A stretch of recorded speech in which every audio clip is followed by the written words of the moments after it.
Hi everyone, hope you all are doing fine and your studies are going well.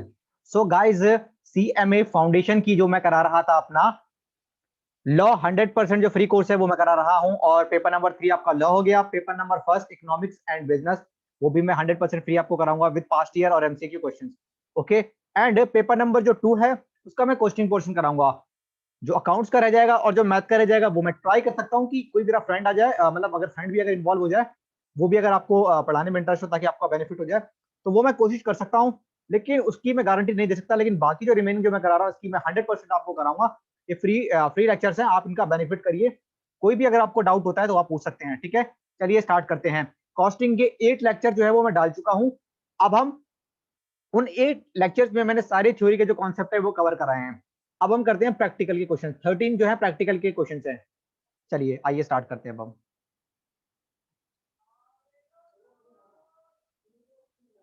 चलिए sir, first question देखते हैं हम। From the following particular you have to find out purchases. छोटे छोटे question आ सकते हैं, MCQ based होगा हमारा फाउंडेशन का एग्जाम। जून भी और दिसंबर भी हमारा एमसीक्यू बेस्ड होगा। तो आपको परचेजेस फाइंड करने हैं। आपको दिया हुआ है raw material consume 26,500, closing stock 4500, opening stock आपको 3000 दिया हुआ है। आपको पता है रॉ मटेरियल कंज्यूम का फॉर्मूला क्या होता है? रॉ मटेरियल कंज्यूम का फॉर्मूला होता है आपका opening stock plus purchases minus closing stock. Okay, raw material consume आपका कितना दिया हुआ? रॉ मटेरियल कंज्यूम 26,500, यहां पर आप वैल्यूज रखेंगे। और ओपनिंग स्टॉक कितना है आपका? 4500 प्लस परचेजेस आपको निकालनी है माइनस क्लोजिंग स्टॉक दिया हुआ आपका 3000। अब आप क्या करेंगे देखना, ये यहां पर प्लस का है, इसको हम इधर ले जाएंगे तो ये माइनस का हो जाएगा दोस्तों। ये माइनस का है, यहां जाके प्लस का हो जाएगा। बराबर में परचेज, यही हमको निकालना है। आप लोग अपने कैलकुलेटर का इस्तेमाल कर सकते हैं, मेरे सामने भी कैलकुलेटर रखा हुआ है, मैं भी इस्तेमाल कर रहा हूं, ये मेरा कैलकुलेटर है। ठीक है, आप अपने कैसे का यूज करें। 26,500 में से माइनस करना है हमें 4500 और ऐड करना है हमारा 3000। हमारी परचेजेस आ रही है 25,000।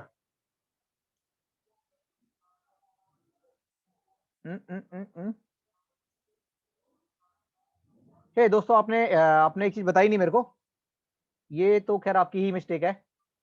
क्या ये हमारा रॉ मटेरियल जो है ये ओपनिंग स्टॉक 3000 है और क्लोजिंग स्टॉक 4500 है। ठीक है guys, it is your mistake. Okay, so ये जो 3000 है यहाँ जाके माइनस का हो जाएगा और ये यहाँ पर प्लस का हो जाएगा। चलिए इस्तेमाल करते हैं कैलकुलेटर का। 26,500 में अगर हम ऐड करते हैं 4500 और हम माइनस करते हैं 3000, हमारा 28,000 आंसर आना चाहिए। परचेजेस जो है हमारी 28,000, परचेजेस हमारी आनी चाहिए 28,000। ओके, होप हमारा आंसर सही आ रहा होगा। परचेज हमारी 28,000, तो इस तरीके का है जो है आएगा। तो रॉ मटेरियल कंज्यूम का फॉर्मूला होता है opening stock plus purchases minus closing stock. Opening stock होता है कि साल के शुरुआत में आपकी दुकान में कितना सामान रखा हुआ है। क्लोजिंग स्टॉक गाइस होता है कि साल के अंत में हमारी दुकान में कितना हमारा सामान रखा हुआ है। और परचेजेस मतलब साल के दौरान, पूरे साल के दौरान आपने कितना सामान और खरीदा है। होप पहला क्वेश्चन आपको समझ में आ गया होगा। हमने रॉ मटेरियल कंज्यूम का फॉर्मूला रखा opening stock plus purchases minus closing stock. Okay, raw material consume हमें दिया हुआ था 26,500, हमने रख दिया। उसके बाद ओपनिंग स्टॉक हमें दिया हुआ था 3000, वो हमने रख दिया। परचेजेस हमें निकालनी है, क्लोजिंग स्टॉक हमें दिया हुआ माइनस 4500, तो हमने जो हमारी परचेज है 28,000 निकाल दी। चलिए दोस्तों, अब चलते हैं दूसरे क्वेश्चन की तरफ। कोई भी डाउट होता है, अगर आप वीडियो देख रहे हैं तो कोई भी अगर डाउट होता है तो आप पूछ सकते हैं कि किस तरीके से आया, कैसे नहीं आया। चलिए आइए दूसरा क्वेश्चन देखते हैं हम। प्राइम कॉस्ट 33,500 दिया हुआ है हमें, depreciation 1500, factory rent 200% of depreciation. यानी आपका जो फैक्ट्री का जो रेंट है यानी किराया जो है वो है 200% ऑफ डेप्रीशिएशन। तो यानी आपका फैक्ट्री रेंट कितना हो जाएगा? 1500 का 200% होता है दोस्तों, 1500 का 200% होता है आपका 3000। तो आपका फैक्ट्री रेंट हो गया 3000। अच्छा, प्राइम कॉस्ट क्या होता है? इधर देखना, अगर आपसे कोई पूछ ले prime cost is the total of direct material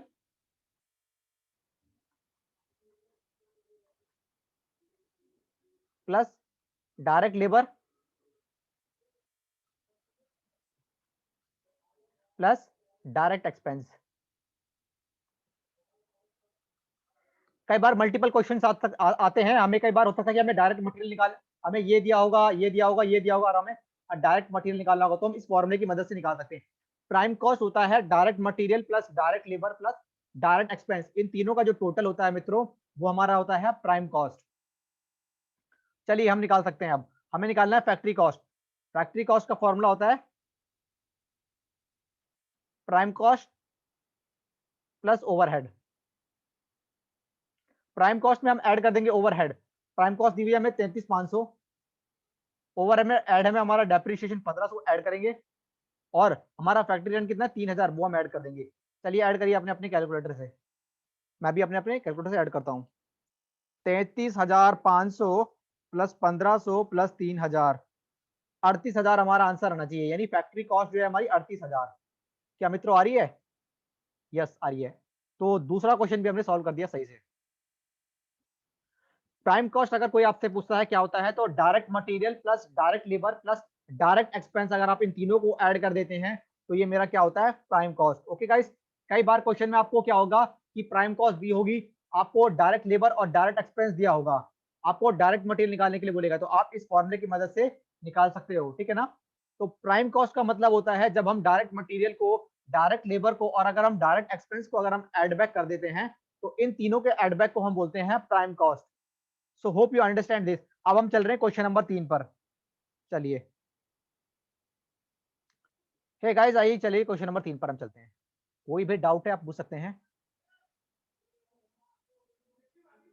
चलिए गाइस, क्वेश्चन नंबर 3 हमारा बोल रहा है कॉस्ट ऑफ सेल्स हमें दिया हुआ है 33,416, advertisement expense 600, discount on sale 50% of advertisement expenses, यानी इस एडवर्टीजमेंट एक्सपेंस का 50%, तो डिस्काउंट ऑन सेल हो जाएगा हमारा 300, 600 का 50%, 300। Find out cost of good sold. Okay guys, तो मैं आपको एक फॉर्मूला बताता हूं। जो हमारा कॉस्ट ऑफ सेल्स होता है, कॉस्ट ऑफ सेल्स हमारा निकलता है मित्रों, कॉस्ट ऑफ सेल्स हमारा निकलता है cost of good sold, cost of good sold plus selling and distribution expenses.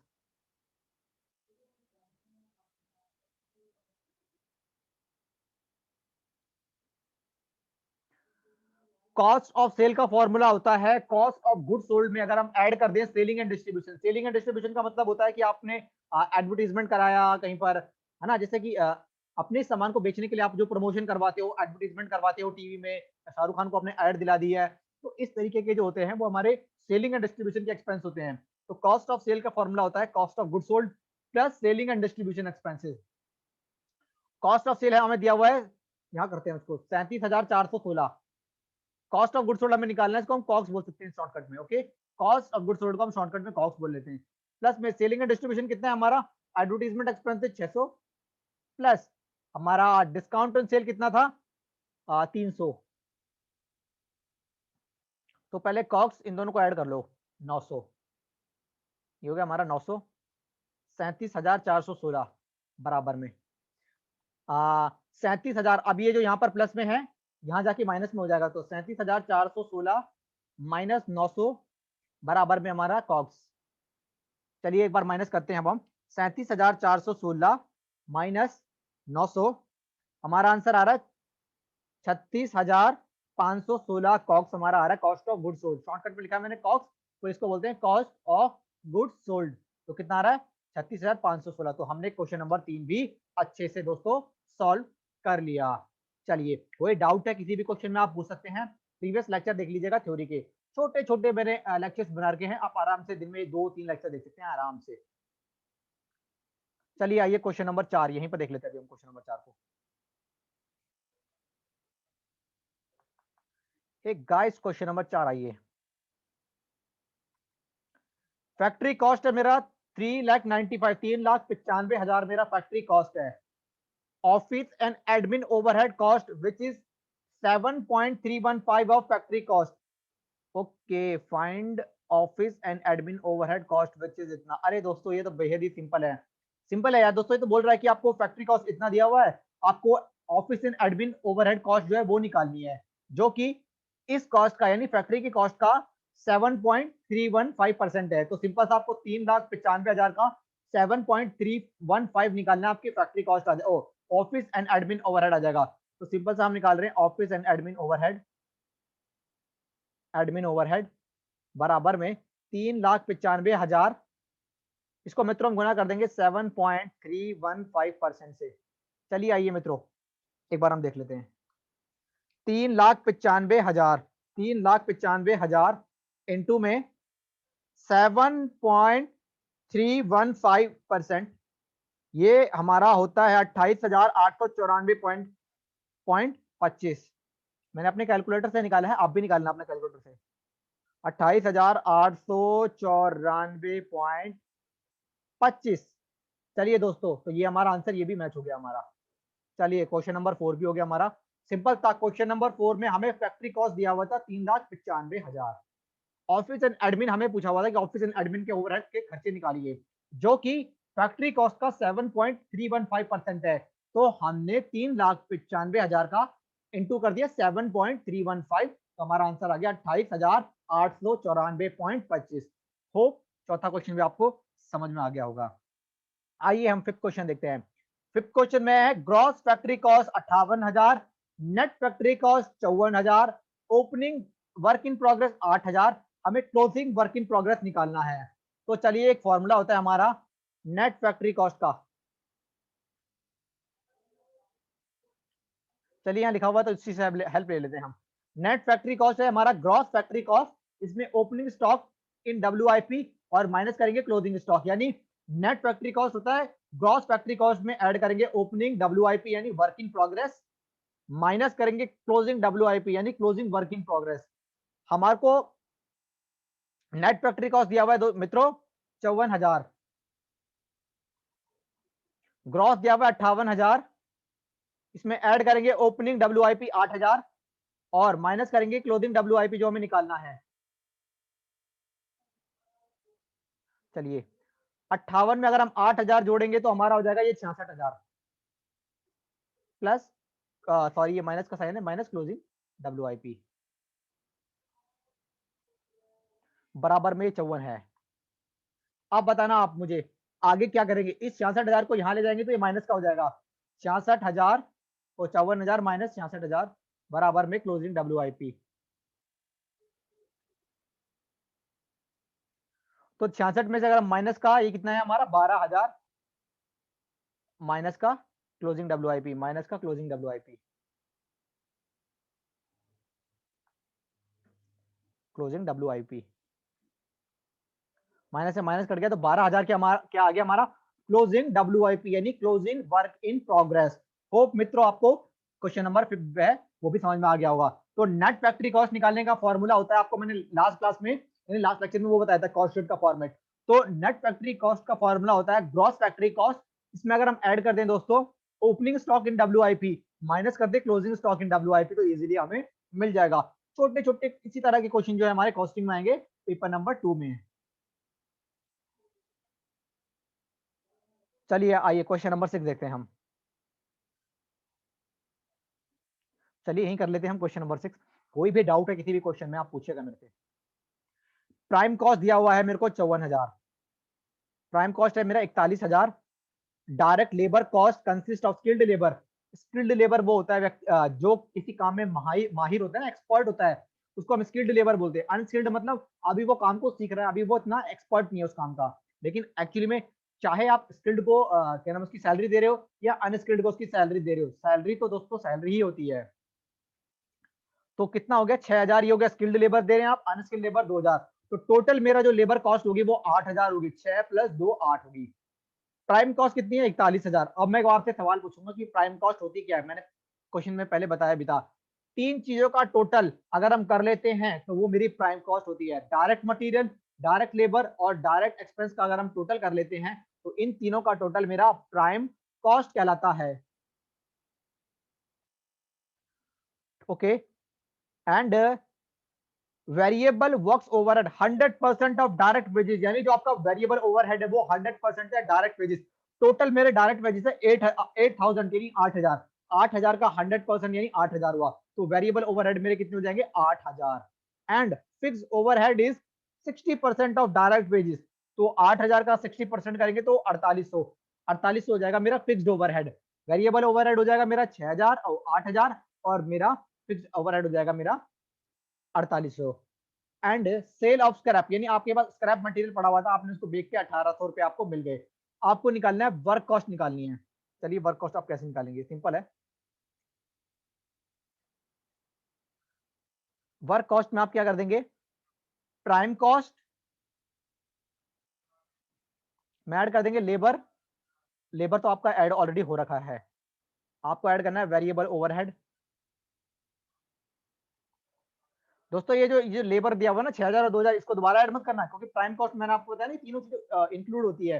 Labour जो है वो ऑलरेडी इंक्लूड है इसमें, तो 41,000 में ये 8,000, ये दोनों जो है वो इंक्लूड हैं, ऑलरेडी ऐड हो चुके हैं। Variable overhead plus fixed overhead, fixed overhead minus sale of scrap, sale of scrap. So prime cost है मेरे पास 41,000, variable overhead 100% of, 100% of direct wages, direct wages है मेरी 8,000, 6 2 8, तो 8 का 100% होगा 8,000, प्लस फिक्स्ड ओवरहेड उन्होंने बोला 8,000 का 60% यानी 4800, तो 4800 और प्लस कर देंगे, और माइनस कर देंगे दोस्तों ये सेल ऑफ स्क्रैप, तो वो मेरा मिल जाएगा वर्क कॉस्ट। चलिए आइए करते हैं हम, 41,000 प्लस 8,000 प्लस 4800 माइनस 1800, मेरा आ जाएगा 52,000 is my answer. Work cost होगी मेरी 52,000। चलिए देखते हैं आंसर, ये भी हो गया हमारा question number 6। Okay 52,000 is the हमारा answer. Hope you understand. Work cost मेरी कितनी निकल गई, 52,000, 52,000। ये क्वेश्चन नंबर 7 और 8 देख लेते हैं हम। ये दो हमारे लास्ट आज की क्लास के, हमारे आज के इस लेक्चर के लास्ट क्वेश्चन है। तो 8 हमने क्वेश्चन फिनिश कर लिए हैं, टोटल 13 क्वेश्चन है। टोटल 13 क्वेश्चन करने के बाद हम इसके एमसीक्यूज पे आएंगे, फिर इसके पास्ट ईयर पेपर पे आएंगे। From the information, prepare a statement showing expenses which you would disregard in estimating cost. Okay guys, अब ये इंपॉर्टेंट क्वेश्चन है। आपको बोला हुआ है कि ऐसे खर्चे जो हम कॉस्टिंग में नहीं लिखते, यानी कॉस्ट अकाउंटिंग रिकॉर्ड बनाते समय हम नहीं रिकॉर्ड करते, उनकी एक स्टेटमेंट बनानी। तो सिंपल आप एक टेबल बना दोगे, उसमें लिखोगे expenses excluded from the estimating cost और रुपी। पेपर में इस तरीके का नहीं आएगा, पेपर में तो डायरेक्टली आएगा, 4 ऑप्शन आपको दिए होंगे कि कौन कौन सा इसमें से कॉस्टिंग में एक्सक्लूड होता है। तो मैं आपको उसका आंसर पहले कंसेप्ट समझा रहा हूँ। कॉस्टिंग के रिकॉर्ड में केवल कॉस्टिंग के खर्चे आते हैं दोस्तों, कॉस्टिंग के रिकॉर्ड मेंटेन करते समय केवल कॉस्टिंग के खर्चे आते हैं। Okay hope you understand. तो यानी जो फाइनेंस बैकग्राउंड का जो खर्चा होता है ना, वो कॉस्टिंग में नहीं आता। जैसे बैड डेट हो गया, डिस्काउंट अलाउड हो गया, बैंक चार्जेस हो गए, ये सारे जो खर्चे होते हैं ये फाइनेंशियल अकाउंटिंग में आते हैं। जब हम पेपर नंबर 5 है ना हमारा इंटर का, फाइनेंशियल अकाउंटिंग, जब हम अकाउंट्स करते हैं, लेकिन जब हम कॉस्ट अकाउंटिंग करते हैं तो वहां पर ये खर्चे नहीं आते हैं। रेंट रेट्स एंड इंश्योरेंस ये आएगा, ये कॉस्टिंग में आता है। बैड डेट नहीं आएगा, तो ये लिस्ट में आ जाएगा हमारा बैड डेट आगे यहाँ पर। डिस्काउंट अलाउड 300, ये भी हमारा लिस्ट में आ जाएगा, ये भी हमारा कॉस्टिंग में नहीं आता। बैंक चार्जेस भी हमारा कॉस्टिंग में नहीं आता। देखो यार दोस्तों, यहाँ पर एक मिस्टेक है स्टडी मटेरियल में, बैंक चार्जेस जो है ना वो भी यहाँ पर आएंगे। ओके इस चीज को ध्यान रखना, ठीक है। एंड डोनेशन 150, तो इसका आंसर जो होगा वो होगा 750। क्यों, क्योंकि 100 रुपी का ये भी जुड़ जाएगा। तो स्टडी मटेरियल में ये मिस्टेक थी, वो मैंने आपको करेक्ट करा दी। ओके चलिए लास्ट क्वेश्चन आज की स्टडी का। 8 क्वेश्चन कराए हैं, 3 बार कम से कम रिवाइज करना, आधे घंटे का भी टाइम नहीं लगेगा। कोई भी डाउट होता है उसके दौरान करते समय तो आप मुझसे कोई कॉन्सेप्ट पूछ सकते हैं, कमेंट कर सकते हैं वीडियो के अंदर। प्राइम कॉस्ट है मेरी 50,000, डायरेक्ट लेबर है 70% ऑफ प्राइम कॉस्ट। ये कह रहा है calculate the amount of direct material if. मैंने आपको कहा था ना, कई बार या तो डायरेक्ट मटेरियल पूछ लेगा, या डायरेक्ट लेबर पूछ लेगा, या डायरेक्ट एक्सपेंस पूछ लेगा। प्राइम कॉस्ट हमें दिया हुआ है, डायरेक्ट लेबर दिया हुआ है, आपको डायरेक्ट मटेरियल पूछा हुआ है। चलिए प्राइम कॉस्ट इक्वल टू हम यहाँ पर ले लेंगे डायरेक्ट मटेरियल प्लस में डायरेक्ट लेबर, मैं शॉर्टकट में लिख रहा हूँ डायरेक्ट लेबर। प्राइम कॉस्ट हमारी 50,000, डायरेक्ट मटेरियल हमें डीएम यानी डायरेक्ट मटेरियल निकालना है, और जो डायरेक्ट लेबर है वो इसका 70% है, 50,000 का 70% है। 10 से 10 कट, 10 से 10 कट, 7 पंजे 35 यानी 35,000 है हमारा ये डायरेक्ट मटेरियल। हमारा ये हो गया 50,000। यहाँ पर ये प्लस का है, यहाँ जाकर ये माइनस का हो जाएगा। तो 50,000 में से अगर हम माइनस करेंगे 35,000, तो हमारा डायरेक्ट मटेरियल निकल जाएगा यानी 15,000 हमारा क्या हो जाएगा, direct material. So finally guys हमने आठों के आठों क्वेश्चन आज के लेक्चर के फिनिश कर लिए। ठीक है गाइस, सो कोई भी अगर आपको डाउट होता है इन क्वेश्चंस में तो आप पूछ सकते हो। ठीक है, दोबारा बोल रहा हूँ कि मैं फाउंडेशन की लॉ 100% मैं कराऊंगा, अकाउंट्स जो है 20 मार्क कॉस्टिंग का वो मैं कराऊंगा, और जो आपका पेपर नंबर 1 है इकोनॉमिक्स और बिजनेस 100% मैं कराऊंगा with MCQ with past year paper. Okay guys, इस वीडियो में अगर आपको कोई क्वेश्चन है तो आप पूछ सकते हैं। Okay guys, so bye guys, thank you so much guys.